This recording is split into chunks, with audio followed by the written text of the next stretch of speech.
දැන් මම ඔයාලට කියලා දෙන්න යන්නේ 60 වෙනි topic 2 exam එකට ආපු පළවෙනි ප්‍රශ්නය. මොකද ගොඩක් අය අහලා තිබුණා පේපර් එකේ මුල් ප්‍රශ්න කොහොමද හැදිලා තියෙන්නේ කියලා පළවෙනි දෙවෙනි ප්‍රශ්න ඉඳන්ම කතා කරන්න කියලා. ඉතින් ඒ නිසා මම හිතුවා පටන් ගන්න 60 වෙනි පේපර් එකේ ඉඳන්. මේකෙදී පළවෙනි සහ දෙවෙනි එක ගොඩක් වෙලාවට නෙමෙයි නිතරම එන්නේ පින්කනේ තරෝකල් කජන් අල්මජන් ගොෂල් කොරශිප්‍රියෝ ස්තනට වඩාත් ගැලපෙන ආන්සර් එක තමයි සිලෙක්ට් කරන්න තියෙන්නේ. මෙතන විශේෂය තමයි පළවෙනි ප්‍රශ්නේ ගොඩක් වෙලාවට එන්නේ මේ මැද තමයි හිස්තැන එන්නේ. ඒ කියන්නේ මැදට එන ග්‍රැමර් අපි ටොපික් 1 වල ඉගෙන ගත්තේ කරේසෝ, නිකා, ආසෝසෝ ඒ වගේ ග්‍රැමර් තියෙනවනේ.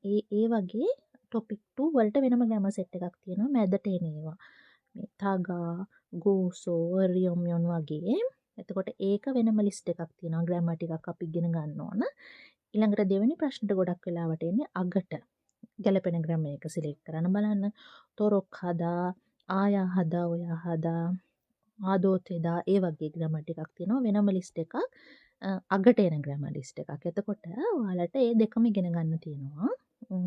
මේක මාරු වෙලා යන වෙලාවලුත් තියෙනවා. හැබැයි ගොඩක් වෙලාවට පළවෙනි ප්‍රශ්නේ එන්නේ මැද ග්‍රැමර් එක, දෙවෙනි ප්‍රශ්නේ එන්නේ අග ග්‍රැමර් එක විදිහට තමයි ගොඩක් වෙලාවට ඇවිත් තියෙන්නේ. මම හිතන්නේ එක අවුරුද්දක වගේ තමයි ගොඩක් වෙලාවට මේක මාරු වෙලා තිබ්බ. නැත්නම් ගොඩක් වෙලාවට පළවෙනි ප්‍රශ්නේ මැද ග්‍රැමර් එකක් ඇවිල්ලා තියෙනවා. ඉතින් මම අද හිතුවා ඔයාලට එක්ක කතා කරන්න මේ පළවෙනි එක. ඒ විදිහට මම ඉස්සරහට වීඩියෝ අරන් එන්නම්. අද තමයි මේක පටන් ගන්න හිතුවේ. මේකෙදී හොයන ක්‍රමය තමයි මම මේ කතා කරන්නේ මැද තියෙන ග්‍රැමර් එක. හිස්තැන මැදට එනවා කියලා කියන්නේ මේක කොටස් දෙකකට බෙදලා කියන එක. මේ කොටස තමයි A, මේ ඊළඟට තියෙන කොටස තමයි B. මේ දෙකේ සම්බන්ධය හොයාගන්න ඕන අපි. ඒ සම්බන්ධය අනුව තමයි මේ ග්‍රැමර් හතරෙන් අපි ග්‍රැමර් එක සිලෙක්ට් කරන්න ඕන. මෙතනදී අපිට හින්ට් තියෙනවා. ඒ කියන්නේ මොකක්ද මේකට සම්බන්ධය කියලා හොයාගන්න. දැන් මෙතන නම් මේ අතීත කාලයෙන් තියෙන්නේ. චිනාචොත්තා කියලා තියෙන්නේ. අතීත කාල සිදුවීමක් තියෙන්නේ. එතකොට අන්න ඒ වගේ දැන් පොඩි පොඩි වචන වලින් ග්‍රැමර් පොයින්ට්ස් වලින් අපිට හොයාගන්න පුළුවන් මේ A හා B අතර තියෙන සම්බන්ධය. එතකොට ඒ අනුව තමයි අපි ග්‍රැමර් එක සිලෙක්ට් කරන්න ඕන. මෙහෙම කියනවට වඩා මම ඔයාලත් එක්ක ප්‍රශ්න සාකච්ඡා කරද්දී ඔයාලට මේක තේරෙයි. මම මුලින් කියලා දෙනවා මේ ග්‍රැමර් හතර දන්න කෙනෙක්ට මේ කොහොමද මේක එකපාරට හොයාගන්නේ කියලා. ඊළඟට හතරම මම වෙන වෙනම විස්තර කරනවා දන්නේ නැති අයට. ඒක නිසා කලබල වෙන්න එපා. මම මුලින් කරන්නේ දන්නවා කියලා හිතලා.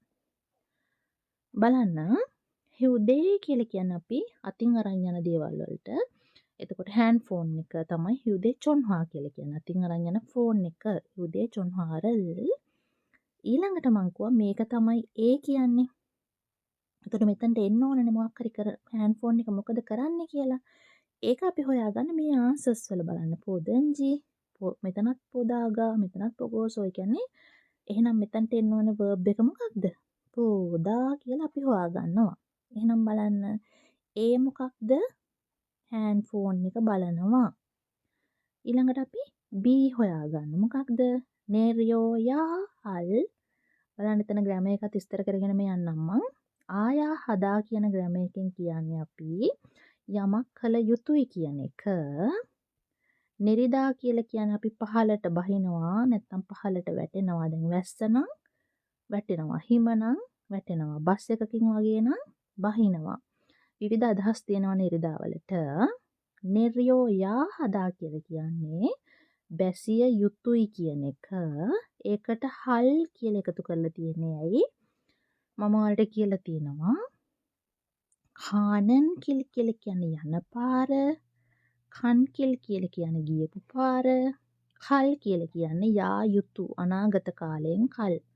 එහෙනම් බැසිය යුතු කියන එක තමයි නිර්යෝයා හල් කියලා කියන්නේ. බලන්න නැවත පැහැදිලි නැත්තම් ග්‍රැමර් කොටස් කිහිපයක් තියෙනවා එතන. නෙරිදා කියලා කියන්නේ බහිනවා. නිර්යෝයා හදා කියලා කියන්නේ බැසිය යුතුයි. ඒකට අල් කියන ග්‍රැමර් එක එකතු වුනහම බැසිය යුතු කියන අදහස තමයි එන්නේ. මම ආයෙ සරලව ඔයාලට කියන්නම්. ඔයාලට කියන්න ඕන නම් යන්න ඕන තැන කියලා. අපි කදානේ කියන්නේ. එහෙනම් කායා හදා කියලා කියන්නේ යා යුතුයි කියන එක. යා යුතු කියන එක නම් හල් කායා හල් කොත්නේ අපි තැනට කියන්නේ තැන. යා යුතු තැන කායා හල් කොත්. ඒ වගේ බැසිය යුතු නැවතුම. බස් නැවතුමටනේ අපි යොක් කියලා කියන්නේ. ඒකට තමයි මෙතන මේ නිර්යෝයා හල් යොගල් කියලා කියන්නේ. බැසිය යුතු නැවතුම කියන අදහස. චිනා චිතා කියලා කියන අපි පසු කරා කියන එක. අපි වැරදීමකින් පහු කරනවා නම් තමයි චිනා චිදා කියලා පාවිච්චි කරන්නේ. දැන් චිනා කදා කියලා අපිට පාවිච්චි කරන්න පුළුවන් පහු කර ගියා කියන්න. චිනා චිදා කියලා කියන්නේ අපි වැරදීමකින් මිස්ටේක් එකකින් අපි යමක් මෙතන නම් බහින්න ඕන. අපි මෙහෙමෙද්දි මේක පහු කරලා ගියා. මේක පහු කරලා ගියා කියන අදහස තමයි චිනා චිදා එක චොත්තා කියලා අතීත කාලෙන් වෙලා තියෙනවා. එහෙනම් මෙතන අදහස මොකක්ද? බැසිය යුතු වන නැවතුම පසු කරලා ගියා කියන අදහස තමයි B. හරි නේද? එතකොට මොකක්ද මෙතන වෙලා තියෙන්නේ? අතීත කාලයෙන් සිදුවීමක් වෙලා තියෙනවා. ඒකත් මිස්ටේක් එකක් වෙලා තියෙන්නේ. අවිනිශ්චිත කියන්නේ හිතපු නැති දෙයක් වෙලා තියෙන්නේ. හදිසි දෙයක් වෙලා තියෙන්නේ. එහෙනම් ග්‍රැමර් මේ හතර දන්න කෙනෙක්ට හරිම ලේසියෙන් මේක ආන්සර් එක හොයන්න පුළුවන්. මෙතන ආන්සර් එක පොදා ගා වෙන්න ඕන. හරිද? අනිත් අය බය වෙන්න එපා. මම විස්තර කරනවා. නමුත් මෙතන පොදා ගා ග්‍රැමර් එක සිලෙක්ට් කරන්න හේතුව ඒ ග්‍රැමර් එකෙන් කියන්නේ A කියන ක්‍රියාව කර කර ඉද්දී මගදී B කියලා හිතපු නැති දෙයක් වෙනවා නම් අපි දාගා ග්‍රැමර් එක පාවිච්චි කරන්න පුළුවන්. මේක තමයි සරලව දාගා ග්‍රැමර් එක. මම පස්සේ විස්තර කරනවා. මම දැනට කියන්නේ. එතකොට ෆෝන් එක බල බල හිටියා. ෆෝන් එක බල බල ඉන්නකොට පොදාගා ෆෝන් එක බල බල ඉද්දී බහින්න ඕන නැවතුම් පහු කරා. හිතන්න නැති දෙයක් සිද්ධ වුණා. ඒ කියන ක්‍රියාව කර කර ඉද්දී මගදී B කියලා හිතපු නැති දෙයක් සිද්ධ වුණා නම් අපිට පාවිච්චි කරන්න පුළුවන් ග්‍රැමර් එක තමයි තාගා කියලා කියන්නේ. එහෙම තමයි ආන්සර් එක හොයන්නේ. හරිම ලේසි මේක ග්‍රැමර් දන්න කෙනෙක්ට. ඒකයි මම කිව්වේ දන්න කෙනෙක්ට කරන විදිහ මම මුලින් කියලා දෙනවා කියලා. ඒකත් එක්ක මම කියලා දෙන්නම් දන්න කෙනෙක් ඇයි මේ තුන ගත්තේ නැත්තේ කියලා. දන්ජි කියලා කියන්නේ තේරීම් සම්බන්ධ ග්‍රැමර් එකක්. එතකොට ඒක එන්නේ නැහැ කියලා ඔයාලට අවබෝධය තියෙනවා නම් තේරෙනවා. රියොම්යොන් කියන්නේ නම් කියන ග්‍රැමර් එක. ඒ කියන්නේ ෆෝන් එක බලන්න නම් මොකක්ද කරන්න ඕනි කියලා මෙතනට එන්න ඕන. ගෝසෝ කියලා කියන්නේ ෆෝන් එක බලලා ඊළඟට මොකද කරේ කියලා කියන එකක්. ඒ තුනම එන්නේ නැහැ මේක එන්නේ කියලා ඔයාලට තේරෙනවා. දැන් මම ඔයාලට සරලව විස්තර කරන්නම් මේකින් එක. ගොඩක් හොඳයි මේ දන්නේ නැති දේවල් ඔයාලා ලියා ගන්නවා නම් බලන්න දන්ජි කියන ග්‍රැමර් එකක් පාවිච්චි කරන්නේ. මම උදාහරණයක් එක කියන්නම් ඒක ඔලුවට දාගන්න. එතකොට ලේසි. කෝපි තියනවා තේත් තියනවා කියලා හිතන්න. එතකොට ඔයාට තිබහයි දැන් ඔයාගෙන් අහනවා මොනවද බොන්නේ කියලා. ඔයා කියනවා කෝපිත් ඕකේ තේත් ඕකේ කියලා. කෝපි බිව්වත් කමක් නැහැ තේ බිව්වත් කමක් නැහැ කියලා. අන්න ඒ වෙලාවට අපි තන්ජි කියන ග්‍රැමර් එක පාවිච්චි කරනවා කියලා මතක තියාගන්න. තේරීම් එකක් නැත්නම් දෙකක් නැත්නම් තුනක්. තේරීම් කිහිපයක්. ඊට වඩා වැඩියෙන් හෝ තියෙනකොට මේ ඕනම එකක් ඕකේ කියන්න අපිට තන්ජි කියන ග්‍රැමර් එක පාවිච්චි කරන්න පුළුවන්. කොපි තන්ජි චා තන්ජි මෂෝයෝ කියලා කියන්නේ කොපි උනත් බොනවා තේ උනත් බොනවා. මම තව උදාහරණයක් කියන්නම්. ඔයා දැන් බඩගින්න ඉන්නේ. ඔයාට බතුත් තියෙනවා, ඉඳිආප්පත් තියෙනවා, ආප්පත් තියෙනවා. කවුරු හරි අහනවා මොනවද කන්නේ කියලා. ඔයාට බතුත් ඕකේ, ඉඳිආප්පත් ඕකේ, ආප්පත් ඕකේ. මේ ඕන එකක් කනවා. මොකක් කෑවත් ඔයාගේ බඩ පිරෙනවා නම් ඒ වෙලාවට අපි මේ තන්ජි කියන ග්‍රැමර් එක පාවිච්චි කරන්න පුළුවන්. තව මේකත් එක ගොඩාක් තියෙනවා. අපි හිතමු ඔයාට ටීචර් කියනවා හෙට ඔයා ඉස්කෝලේ එන්න කියලා. මං අහනවා පිගා වැස්ස ආවොත් මොකද කරන්නේ? ටීචර් කියනවා පිගාෝදන්ජි වැස්ස ආවත් නුනියෝදන්ජි හිමාවත් කොක් ඔසෙයෝ අනිවාර්යෙන් එන්න කියලා. එහෙම පාවිච්චි කරන්න පුළුවන්. වැස්සාවත් හිමාවත් නැත්තම් ඔයා බෝයිෆ්‍රෙන්ඩ් හම්බෙන්න යන්න ඉන්නව නැත්තම් ගර්ල්ෆ්‍රෙන්ඩ් යා හම්බෙන්න යන්න ඉන්නව හෙට ඔයාට කියන්න ඕනේ වැස්සත් නැත්තම් වැස්සත් හිමාවත් මම අනිවාර්යෙන් හෙට යනවා. එහෙම කියලා කියන්නත් අපිට මේ දංජි කියන ග්‍රැමර් එක පාවිච්චි කරන්න පුළුවන්. මම ලොකුවට ග්‍රැමර් එක ගොඩාක් විස්තර කරන්නේ නැහැ සරලව කියන්නේ. ඒක නිසා මතක තියාගන්න දංජි ග්‍රැමර් එකේ එන්නේ මම ඔය කියපු උදාහරණ ඔලුවට ගිය දෙක තුනක් දාගන්න. තේරීම් ගොඩක් තියෙනකොට ඒ ඕන එකක් ඕකේ කියන්න පාවිච්චි කරන්නත් පුළුවන්. නැත්තම් අපි වැස්ස ආවත් වැස්ස නැති වුණත් මම යනවා කියලා කියන්න පාවිච්චි කරන්න පුළුවන්. හරි නේද? තව ගොඩාක් තියෙනවා මම මේ සරලව කියනවාට ඔලුවට යන්න ඕන නිසා. ඊළඟට දැන් අපි තාගා ග්‍රැමර් එක මම ඔයාලට කිව්වා. මම නැවත කියන්නම්. ඔයා ඉන්නේ ගෙදර කියලා හිතන්න. මෙතන තමයි ඔයාගේ පාසල තියෙන්නේ කියලා හිතන්න. දැන් ඔයා මෙතන ඉඳන් මෙන්න මෙතනටම යන්න ඕනේ පාසල් ගිහින් ඉවර වෙන්න. ඔන්න ඉතින් ඔයා මෙතනින් දැන් ගෙදර පාසල් යන්න පටන් ගන්නවා. හක්යෝ ඒ කායෝ කියලා යනවා. මෙන්න මේ මැදදී යාළුවෙක් හම්බෙනවා. චිංගුරල් මන්නස්සෝයෝ. යාළුවෙක් හම්බ වුණා. ඔයා ගියේ යාළුවා හම්බෙන්නද? නැහැනේ. ඔයා ගියේ ඉස්කෝලේ යන්න නේද? හැබැයි මෙන්න මේ ඉස්කෝලේ අනේක නවත්තන්න කලින් හරිනම් මෙතනටම ගිහින් ඉවර වෙන්න ඕනේ. එතනට ඉවර වෙන්න කලින් මෙන්න මේ මැදදී වෙනත් ක්‍රියාවක් කරනවා. එතකොට අපිට කියන්න පුළුවන් හක්යෝයේ කාදාගා චිංගුරල් මන්නස්සෝයෝ. හොඳට ඔලුවට දාගන්න පාසලට යනවා ගෙදර ඉඳන් ගිහිල් ඉවර වෙන නම් මෙතනට වෙනකන් යන්න ඕන.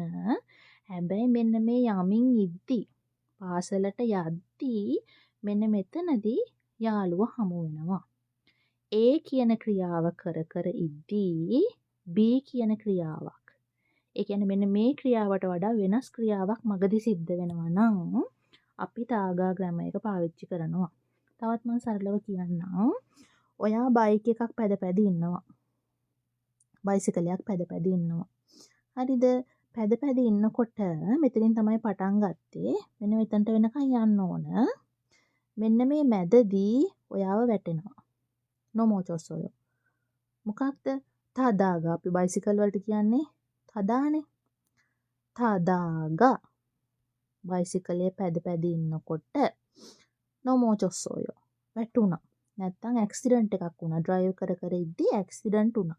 ඒ වගේ ඒවාටත් පාවිච්චි කරන්න පුළුවන්. කොහොම හරි අදහස තමයි ඒ කියන ක්‍රියාවක් අපි මෙතනින් පටන් අරන් මෙන්න මෙතනට වෙනකන් තියෙන්න ඕන ඒ ක්‍රියාව. හැබැයි ඒක කර කර ඉන්නකොට මෙන්න මේ මැදකදී B කියලා ක්‍රියාවක් එක්ක අපි හිතලා කරන්නත් පුළුවන් නැත්නම් ඉබේ වෙන්නත් පුළුවන්. හදිසි අනතුරක් වගේ වෙන්නත් පුළුවන්. නැත්නම් අපි හිතලම පාසලට යමින් ඉද්දි යාළුවා හම්බෙන්නත් පුළුවන්. නැත්නම් පොඩි බඩගින්නක් ඇවිල්ලා කඩේට යන්න පුළුවන්. යන්න ඒ වගේ වෙලාවට තාගා ග්‍රැමර් එක පාවිච්චි කරනවා.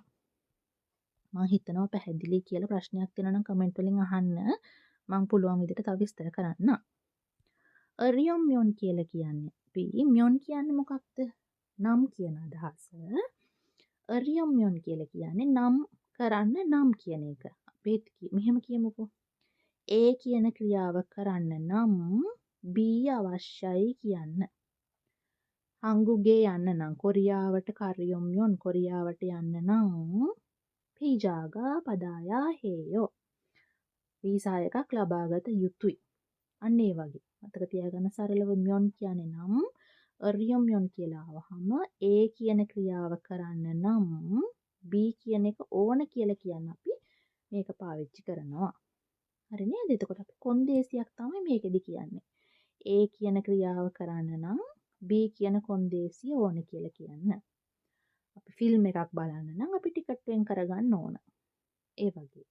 එතකොට පොරියොම්යොන් බලන්න නම්. හරි නේද? මම හිතන්නේ ඒකත් පැහැදිලි කියලා. ගෝසෝ කියලා කියන්නේ අපි ඒ කියන ක්‍රියාව කරලා ඊළඟට B කියන ක්‍රියාව කරනවා කියන්න අපි ගෝසෝ පාවිච්චි කරන්න පුළුවන්. බලලා ඊට පස්සේ මොකද කරන්නේ?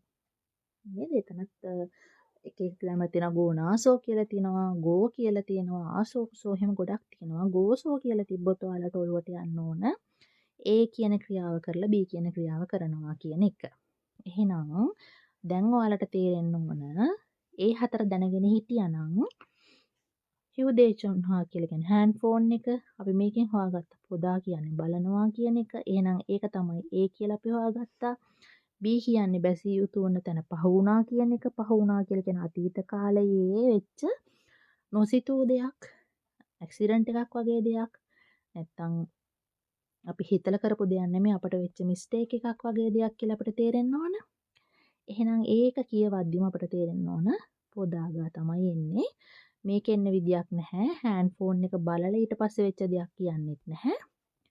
හෑන්ඩ් ෆෝන් එක බලනවද ටීවී බලනවද ඒ වගේ තේරීම් ගැන කියන්නෙත් නැහැ. හෑන්ඩ් ෆෝන් එක බලන්න නම් අපි බහින නැවතුම ඒක සම්බන්ධිකුත් නැහැ. එහෙනම් එහෙම අපට හරි ලේසියෙන් හොයන්න පුළුවන් මේ ග්‍රැමර් ගැන අවබෝධයක් තියාගන්නවා නම්.